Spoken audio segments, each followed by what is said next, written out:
ሰሞኑን እንግዲህ ዲለን ፔጅ ሀገራችን ላይ ነበረ። ወደ አንድ ሳምንት አካባቢ የሚሆን ቆይታ ነበረው። በዛም ቆይታው እንግዲህ ሀገራችንን እየዞረ የተለያዩ ቦታዎችን እያሳየ ነበረ። ባህላችንን፣ ቅርሳችንን፣ ታሪካችንን፣ ዘፈናችንን፣ ጭፈራችንን ሁሉንም ነገር እያስጎበኘ ነበር። በዚህም ደግሞ ደስተኛ ያልሆናችሁ ሰዎች አላችሁት። ያቀረባችሁትን ምክንያት ምንድን ነው? እንግዲህ ቲክቶከሮች እና ከውጭ ሀገር የሚመጡ ኢንፍሉዌንሰሮች ይህን ያክል ትኩረት እያገኙ ያሉት ለምንድን ነው?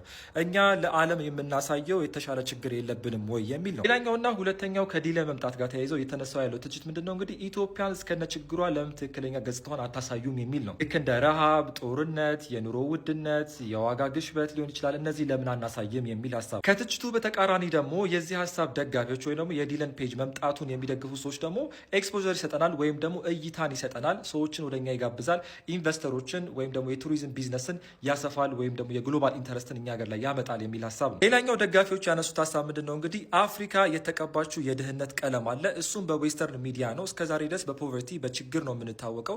ታዲያ እንደዛ 24/7 በዛም የምንታወቀውን ድጋሚ ደግሞ ያን ማሳየት አለብን ወይ የሚል ሀሳብ ተነስቷል። ሶስተኛና የመጨረሻው ሀሳብ ምንድን ነው? እንግዲህ አሜሪካ የራሷ የሆነ ችግር አለባት። የአደንዛዥ እጽ ችግር አለባት።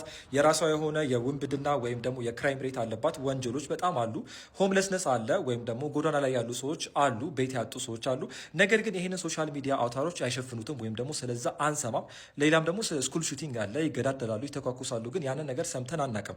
አሜሪካ ሁሌም የምታሳየው እንግዲህ ላንድ ኦፍ ኦፖርቹኒቲ የሚለውን ነው ማርኬት የምታደርገው። አሁን ደግሞ ወደ ራሴ ሀሳብ ስገባላችሁ፣ እስኪ እናንተ ከውጭ ሀገር የሚመጡትን ኢንፍሉዌንሰሮችና ቲክቶከሮች ስለ ኢትዮጵያ የሚያሳዩትን ጥሩ ገጽታ የምትቃወሙ ሰዎች አንድ ጥያቄ ልጠይቃችሁ። እናንተ ቤት ሌስጀስ እንግዳ መጣ ይባል። ያ እንግዳ ሲመጣ እናንተ ቤት ያለውን የቤት ኪራይ አለመከፈል፣ የአስፔዛ አለመሟላት፣ ባልና ሚስት ያላችሁን መጣላት ወይም ደግሞ የቤተሰባችሁን ሚስጥር ላይክ እና የቤታችሁን መቆሸሽ ቢያይ ምንድን ነው የሚጠቀመው? ያንን ሁሉ ምስቅልቅል አይተው ደግሞ እናንተ ቤት ይመጣሉ ወይ? በፍጹም ሊመጣ አይችልም። ኢትዮጵያ እንግዲህ በ77 ድርቅ እስካሁን ድረስ የምትታወቅ ሀገር ናት። ብዙ ዓለሞች እንግዲህ የሚያውቋት በረሃብ በችግር ነው። ሙሉ አፍሪካን ሲጀምር አፍሪካን ያሉትና ላይክ 50 ምናምን ሀገሮች እንዳሉም አያውቁም።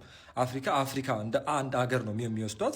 ችግሯም አንድ ነው። በቃ ታዲያ ይሄን ለዘመናት በዌስተርን ሚዲያ የተቀባ ነው ይሄን ጥላሸት አሁን ቀስ እያለን እየገፈፍን ማርኬቲንጋችን እየሰራን እንደ አዲስ ሪፎርም እያረን ይሄ ሪብራንድ እያረግን እንዴት ነው የምትቃወሙት? ይገርመኛል። ምንድነው የሚጠቅመን? ላይክ ምናምን እያሉ ከንፈር ከመምጠት ውጭ የእኛን የኑሮ ውድነት፣ የዋጋ ግሽበት፣ ችግራችንን፣ ጦርነታችንን ብናሳያቸው ከመሸሽ ውጭ ምን ያደርጋሉ? ምንም እኮ የሚሰሩልን ነገር የለም እኮ። ለራሳችን ችግር ኃላፊነት የምንወስደውና መፍትሄ የምናመጣው እኛ ነን። የራስህ ቤት ኮርኒሱ ውሃ እያፈሰሰ ከሆነ ጎረቤትህ መጥቶ ሊሰራልህና ፊክስ ሊያደርግልህ አይችልም። ሳውዝ አፍሪካን ለምሳሌ ተመልከቱ። ከተለያዩ የአፍሪካ ሀገራቶች እንግዲህ ስደተኞች ሄደው ኢትዮጵያኖችም አሉ እንግዲህ የተገደሉ የሰማችሁት ማለት ነው። አገራችንን ልቀቁ በጸባይ የሚጠይቁ ሰዎች አሉ ማለት ነው። የራሳቸው የሆነ ዙሉ ምናምን የሚባሉ የሆነ ትራይብ አለ ማለት ነው።